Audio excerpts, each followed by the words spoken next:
Permata TV YouTube Indonesia dengan bangga mempersembahkan sebuah storytelling kekinian abad ini, diangkat dari karya besar Esa Mintarja yang sangat populer di masanya, berlatar belakang kisah tanah Jawa masa lampau dengan judul Kisah Api di Bukit Menoreh.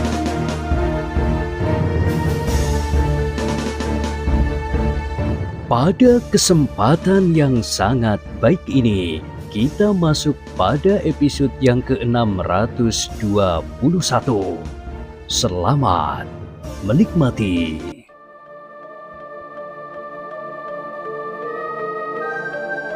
Di akhir kisah sebelumnya disebutkan, Kiwaskita menarik nafas dalam-dalam. Tetapi ia tidak bertanya lebih lanjut tentang putri dari Kalinyamat dan putranya itu. Ki Lurah Branjangan pun agaknya tidak lagi ingin memperbincangkan putri Kalinyamat itu. Karena itulah, maka ia pun kemudian kembali pada pokok persoalannya. Katanya, "Jadi apakah menurut Kiwaskita, pusaka itu sekarang masih ada di sekitar Gunung Merapi?" "Ya Ki Lurah." "Apakah kita dapat mengirimkan sepasukan pengawal Mataram untuk menemukan mereka? Jika akibatnya kita harus bertempur seperti prajurit Pajang, maka kita tidak akan mundur. Pusaka itu sudah sepantasnya direbut dengan pengorbanan." Kiwaskita menarik nafas dalam-dalam. Untunglah bahwa Rudito tidak ikut berbicara di antara mereka. "Ki Lurah," berkata Kiwaskita, "kita sudah tertinggal beberapa hari. Dengan demikian maka banyak kemungkinan dapat terjadi. Juga kemungkinan bahwa Kiai Kaloso Sawit telah meninggalkan daerah Gunung Merapi sejauh-jauhnya. Namun katakanlah bahwa dugaanku benar, bahwa Kiai Kaloso Sawit masih berada di sekitar Gunung Merapi.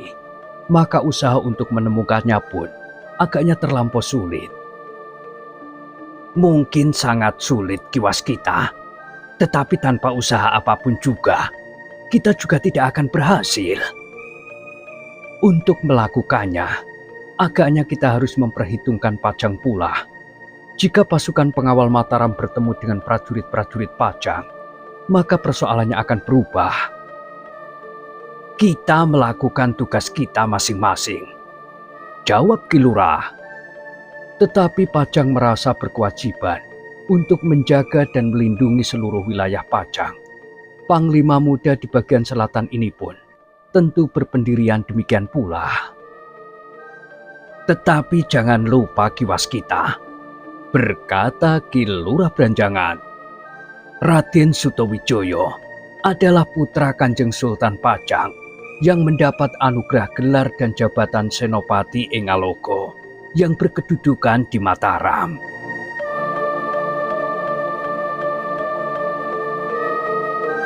Kiwaskita mengangguk-angguk, tetapi ia pun kemudian bertanya, "Tetapi Ki Lurah, apakah anugerah yang diterima oleh Raden Sutowijoyo itu disertai dengan ketentuan lebih lanjut atas tugas dan daerah wewenangnya?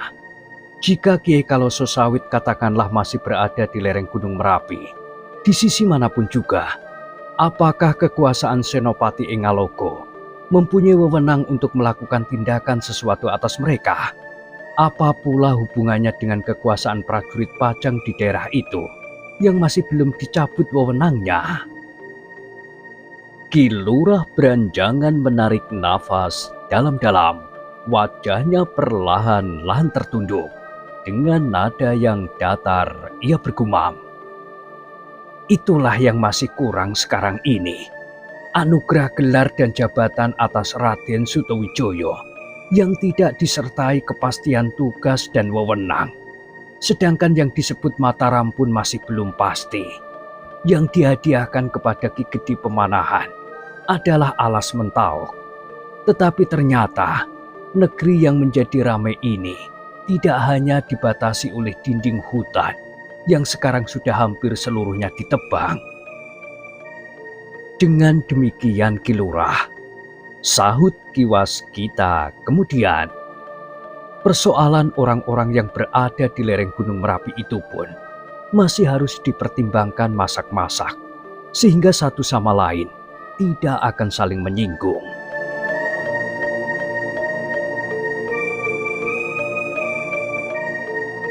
Ki Lurah Beranjangan mengangguk-angguk.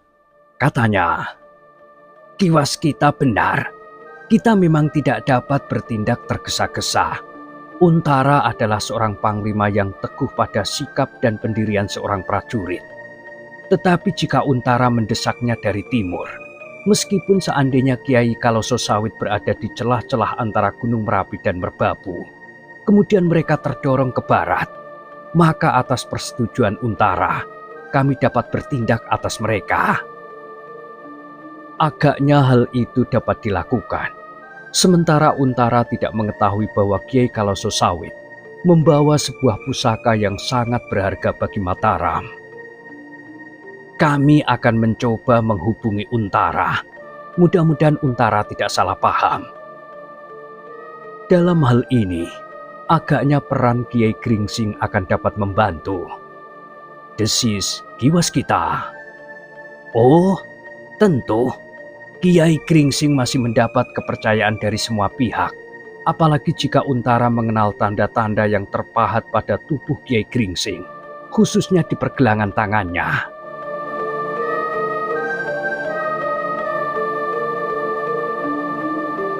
Tetapi, berkata Kiwas Kita kemudian, saat ini Kiai Gringsing sedang disibukkan oleh rencana perkawinan muridnya, Swandaru. Agaknya kini ia menyisihkan waktunya untuk keperluan tersebut. Perkawinan itu hanya tinggal beberapa hari saja lagi, tidak sampai sebulan. Oh, Ki Lurah Beranjangan mengangguk-angguk, namun kemudian katanya meskipun agak ragu-ragu, Kiai Gringsing akan dapat memilih kesempatan. Persoalan yang dihadapi Mataram tentu merupakan persoalan bagi suatu lingkungan dan anak keturunannya, kelangsungan hidup dan harga diri. Sedang perkawinan adalah masalah pribadi semata-mata, apalagi dalam keadaan suka.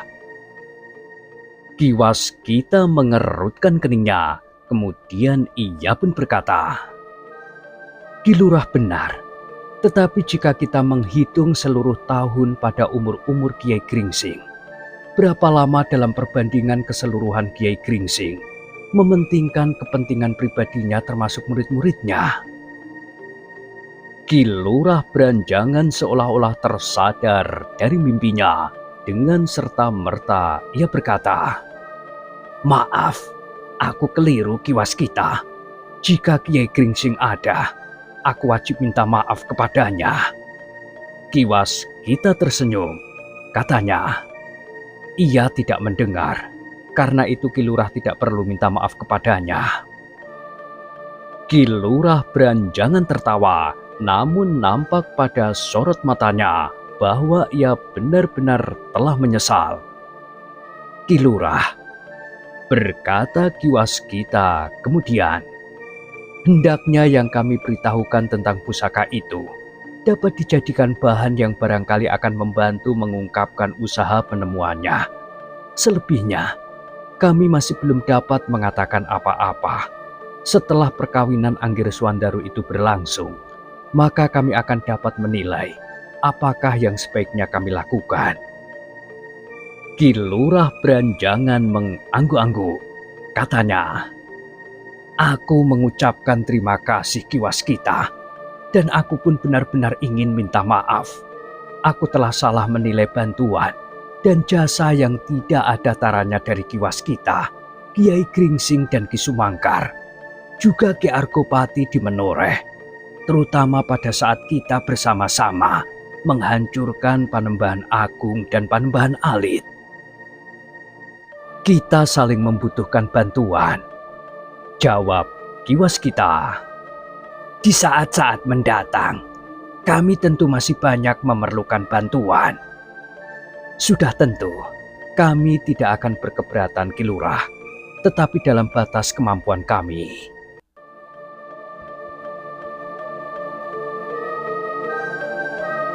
Ki Lurah beranjangan menarik nafas dalam-dalam.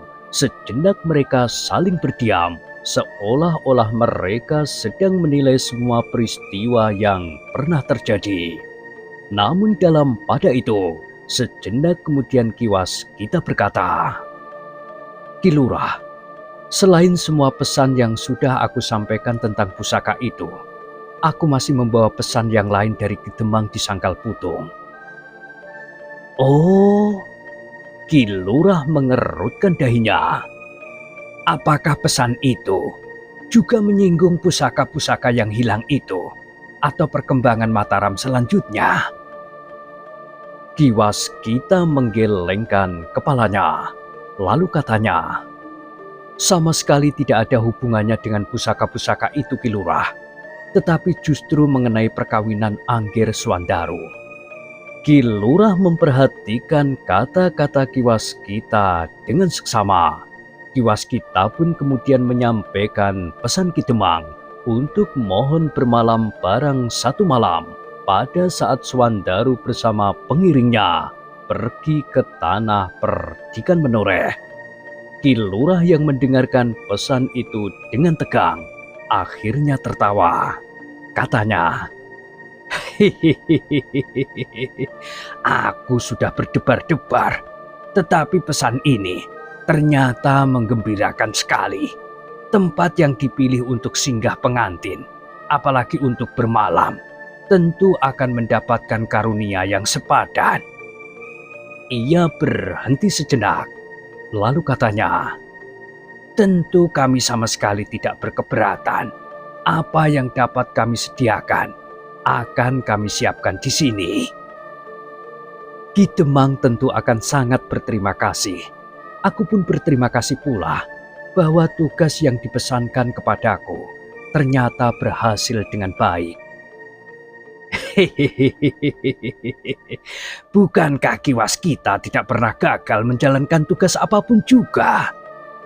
Ki Waskita tertawa, tetapi ia menyahut, "Khususnya mengurus hari-hari perkawinan." Yang mendengarnya tertawa pula, sehingga pembicaraan itu pun kemudian dilanjutkan dengan gurau yang segar, meskipun kadang-kadang menyentuh juga tentang pusaka-pusaka yang hilang.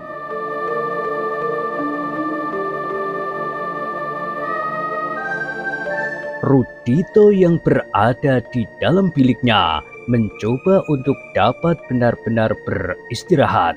Dicobanya untuk memejamkan matanya, namun ternyata bahwa ia masih saja selalu gelisah, dan kegelisahannya itu adalah pertanda bahwa belum ada kedamaian di dalam hatinya sendiri. "Alangkah lemahnya hati manusia," desisnya. Sekali-sekali ia menarik nafas dalam-dalam. Ketika terdengar suara tertawa di pendopo, Rudito mengerutkan keningnya.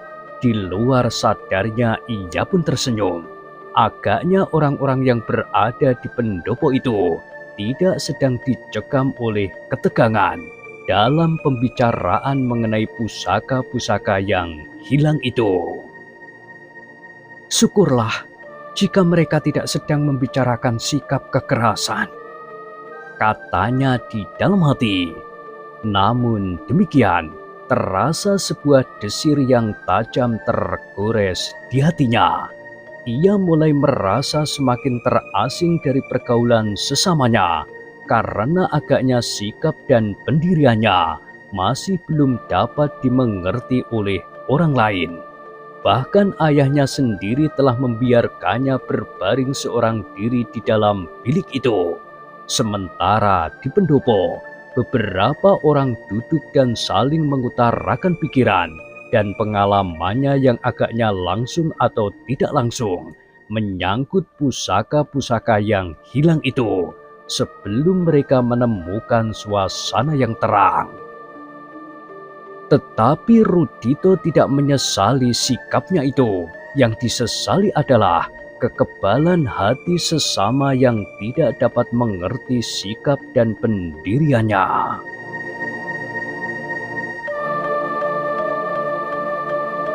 Meskipun demikian, Rudito berusaha untuk tetap mengerti bahwa ia tidak akan dapat merombak wajah lingkungannya dengan cepat. Karena itu, ia harus berbuat menurut keyakinannya tanpa mengenal lelah dan jemu. Meskipun akibatnya akan dapat menjadi semakin parah, mungkin ia akan terasing sama sekali. Namun pada suatu saat, manusia akan mengakui bahwa kedamaian yang sejati tidak terletak pada kekuatan yang berlimpah-limpah dan tidak terkalahkan, tetapi kedamaian yang sejati terletak di dalam hati, sikap, tingkah laku, kata-kata, dan angan-angan yang memancarkan kedamaian di hati itu akan memberikan ketentraman yang sejuk dan langgeng. Karena dengan demikian, tidak akan ada sikap, angan-angan, dan kata-kata yang bersifat permusuhan, curiga, dan mementingkan diri sendiri. "Aku masih harus menunggu lama sekali," berkata Rudito di dalam hati. "Bahkan mungkin sepanjang umurku, atau bahkan sebaliknya, akan menjadi semakin jauh." Tetapi Rudito dengan sadar akan tetap berjalan di atas jalan yang telah dirintisnya, apapun akibatnya. Keterasingan dan barangkali ia justru akan kehilangan arti sama sekali. Ternyata Rudito masih tetap belum tertidur ketika ayahnya memasuki bilik itu setelah menjadi lelah berbicara dan berkelakar dengan para pemimpin Mataram. Justru yang paling penting, namun agaknya ada beberapa hal yang dapat dianggap sebagai keterangan yang penting bagi Mataram yang pantas dilaporkan kepada Raden Sutawijoyo dengan segera. Agaknya Raden Sutawijoyo telah terlibat dalam persoalan yang sama seperti yang pernah terjadi atas gadis Kalinyamat itu, berkata Ki Lurah Branjangan di dalam hatinya. Beberapa hari yang lewat, seorang penghubung berhasil menemui Raden Sutawijoyo di Pegunungan Sewu. Penghubung itulah yang menceritakan bahwa agaknya persoalan yang telah pernah terjadi itu terjadi sekali lagi. Tetapi Ki Lurah yang masih belum tahu dengan pasti apakah cerita itu benar, masih belum berani mengatakannya kepada siapapun juga. Bahkan ia berpesan kepada penghubung itu bahwa sebaiknya ia tidak mengatakannya kepada orang lain. Jika benar hal itu terjadi, maka alangkah sedihnya Semangkin yang pernah dinamakan Roro Pamikatsih oleh Ki Gede Pemanahan. Karena gadis itu bersama adiknya Prihatin, yang kemudian disebut Roro Pamilutsih, berhasil menarik perhatian dan bahkan meruntuhkan hati Sultan Pajang, sehingga dengan serta-merta ia menyanggupkan diri untuk mengalahkan Jipang. Ki Lurah Branjangan selalu dikejar oleh angan-angannya tentang Raden Sutawijoyo dan tingkah lakunya menghadapi gadis-gadis.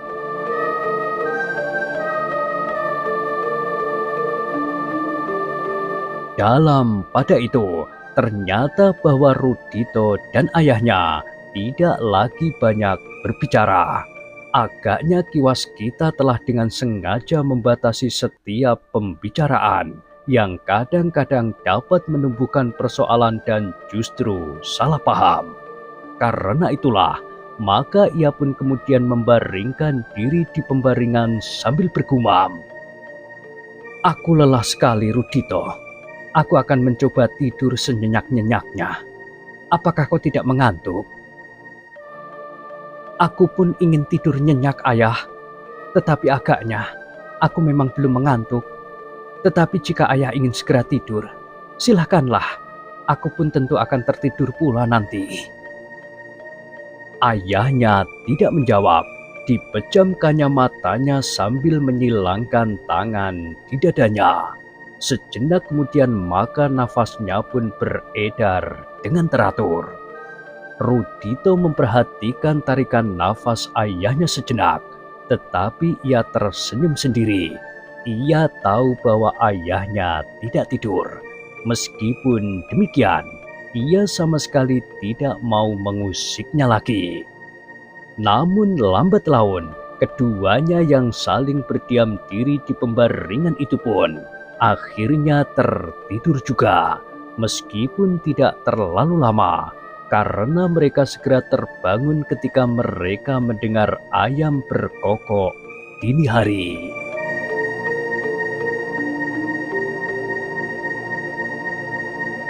Seperti yang direncanakan, maka pada pagi itu juga Kiwaskita dan Rudito mohon diri untuk meneruskan perjalanan. Beberapa persoalan yang menyangkut pusaka-pusaka yang hilang itu masih disinggung sedikit oleh Ki Lurah.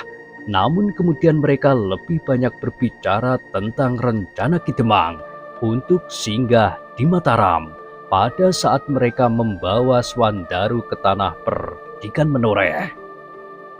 Dengan diantar oleh Ki Lurah Branjangan dan beberapa orang pemimpin Mataram sampai ke regol itu, maka Kiwaskita dan Rudito meninggalkan rumah Raden Sutawijaya yang menjadi pusat pemerintahan di Mataram itu. Ketika matahari kemudian naik semakin tinggi, maka kuda Kiwaskita dan Rudito meninggalkan kota Mataram yang berkembang dengan pesat. Mereka menempuh bulak yang panjang dan subur, bulak yang baru beberapa kali menghasilkan padi dan polowijo setelah hutan di atas tanah itu ditebang. Mataram akan menjadi sangat subur, berkata Kiwaskita seolah-olah kepada diri sendiri. Rudito berpaling kepadanya, kepalanya terangguk lemah. Katanya, "Iya, Mataram akan menjadi sangat subur." Sambil menatap batang-batang padi yang hijau, maka kuda mereka itu pun berlari terus, tidak terlampau kencang, karena mereka rasa-rasanya memang sedang menikmati angin pagi di atas tanah Mataram. Namun demikian perjalanan mereka itu pun semakin lama menjadi semakin dekat dengan Kali Progo, kali yang cukup luas dengan airnya yang berwarna lumpur, apalagi apabila hujan di lereng gunung menghanyutkan guguran tanah masuk ke dalam arus air yang semakin deras. Jalan yang menuju ke daerah penyeberangan di Kali Progo sudah menjadi semakin ramai. Jalan menuju ke tanah perdikan Menoreh dan daerah yang lebih jauh lagi di sebelah barat menjadi semakin ramai pula dilalui orang. Para pedagang pun hilir mudik dengan dagangan masing-masing. Barang-barang yang dapat ditukarkan dengan hasil bumi maupun alat-alat pertanian yang dibuat di daerah yang lain. Kiwaskita dan Rudito berpacu terus. Rasa-rasanya sinar matahari menjadi semakin panas dan menggigit kulit seperti gigitan semut yang gatal.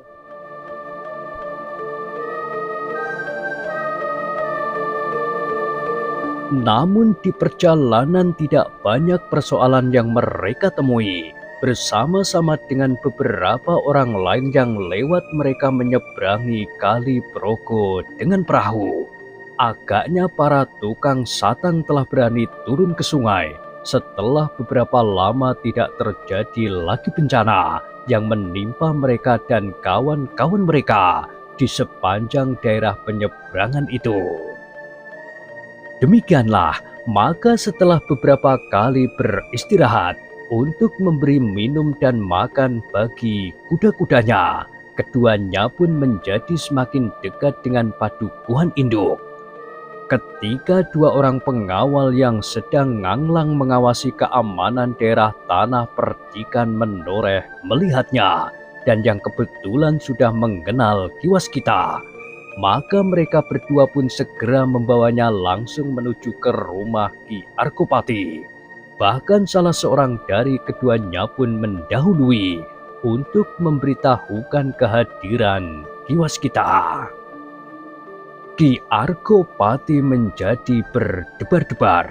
Kiwas kita menurut pengertiannya telah pergi ke Sangkal Putung bersama Kiai Gringsing dan Ki Sumangkar untuk mencari anaknya yang pergi dari rumahnya, sekaligus membawa pesan-pesannya mengenai persoalan hari-hari perkawinan Pandanwangi.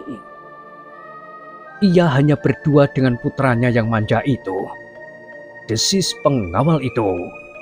Ki Arkopati menarik nafas dalam-dalam. Katanya, jadi anak itu sudah dapat diketemukannya.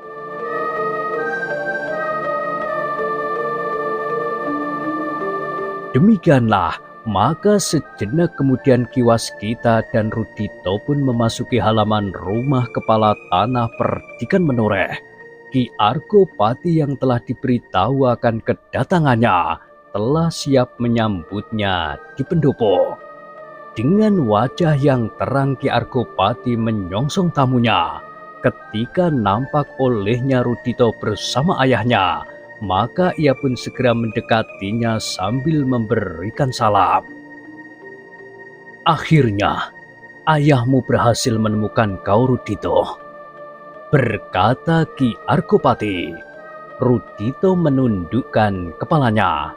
Perlahan-lahan ia menjawab, sebenarnya aku tidak sengaja membuat ayah menjadi sibuk dan terpaksa menyusuri lereng-lereng Gunung Merapi mencari aku.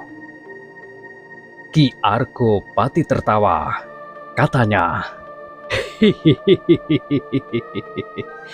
itulah yang terbersih di hati anak-anak muda. Tetapi orang tua kadang-kadang menjadi cemas dan tidak dapat berdiam diri, apalagi seorang ibu. Rudito tidak menjawab. Marilah. Ki Arkopati pun kemudian mempersilahkan kiwas kita. Aku ikut bergembira bahwa Rudito telah diketemukan.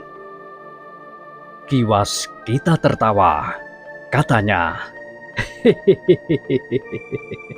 setelah aku membuat orang-orang Sangkal Putung dan terutama prajurit-prajurit Pajang di Jati Anom menjadi sibuk, Ki Arkopati mengerutkan keningnya dan kiwas kita pun berkata selanjutnya, nanti aku ceritakan bagaimana lereng Merapi itu terguncang. Gempa, Paman. Tiba-tiba saja Rudito memotong. Mungkin terasa juga di tanah percikan menoreh, bukan saja lereng Merapi yang terguncang. Ki Arkopati termenung sejenak, namun ia pun kemudian tertawa. Ya, memang pernah terjadi gempa, meskipun tidak begitu kuat di sini. Tetapi, karena sumber gempa itu adalah Gunung Merapi, maka yang paling terguncang adalah lereng Gunung Merapi. Ki Arkopati tertawa. Katanya, ya, kau benar, Rudito. Tetapi marilah, silakan naik ke pendopo. Setelah mengikat kudanya pada batang perdu di halaman, serta mencuci kaki di jambangan di bawah pohon soka, maka mereka pun segera naik ke pendopo.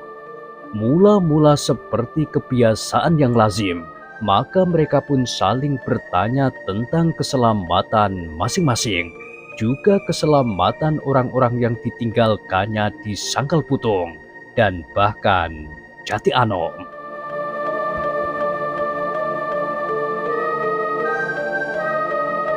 Ketika minuman dan makanan telah dihidangkan, maka mulailah kiwas kita bercerita tentang Rudito.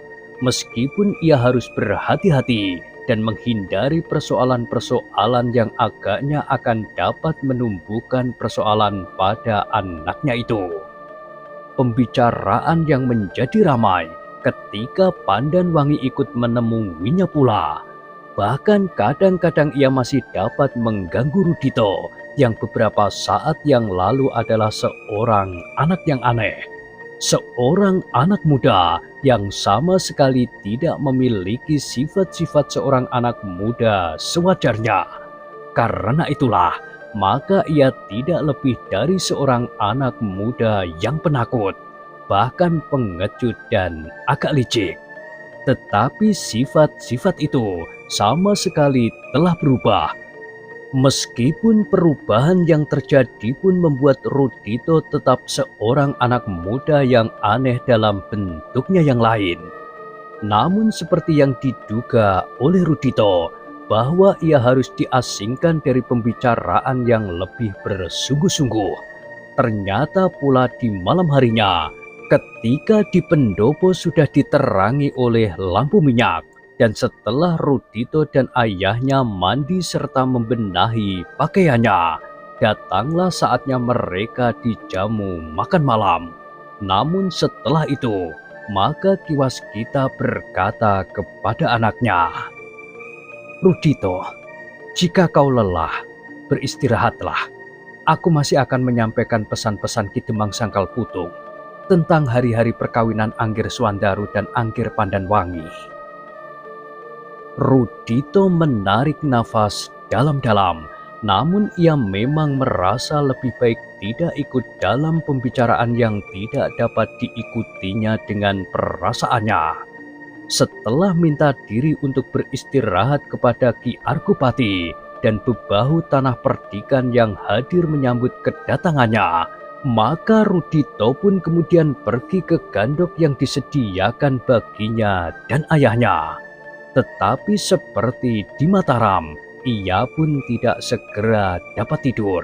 Meskipun kemudian ia berbaring juga di pembaringan, namun rasa-rasanya ia masih mendengar pembicaraan yang riuh di pendopo. Sekali-sekali ia mendengar suara tertawa yang meledak, agak berbeda dengan saat pembicaraan di Mataram yang agak tegang. Meskipun kadang-kadang juga terdengar suara tertawa. Pembicaraan kali ini lebih banyak berkisar pada hari-hari perkawinan itu, desis Rudito di dalam hatinya. Tetapi aku tetap tidak diperkenankan ikut serta.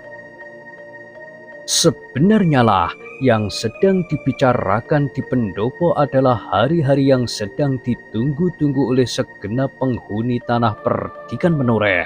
Seakan-akan mereka tidak sabar lagi, bahkan rasa-rasanya hari tidak berjalan seperti biasanya. Dalam pembicaraan itu, maka semua pesan Ki Demang Sangkal Putung telah disampaikannya pula. Persoalan-persoalan yang langsung dan tidak langsung menyangkut kedatangan Swandaru pun telah dibicarakannya. Tempat penginapan dan segala keperluannya. Kemudian menjelang sepasar dan akhirnya hari-hari keberangkatan kedua pengantin ke Sangkal Putung.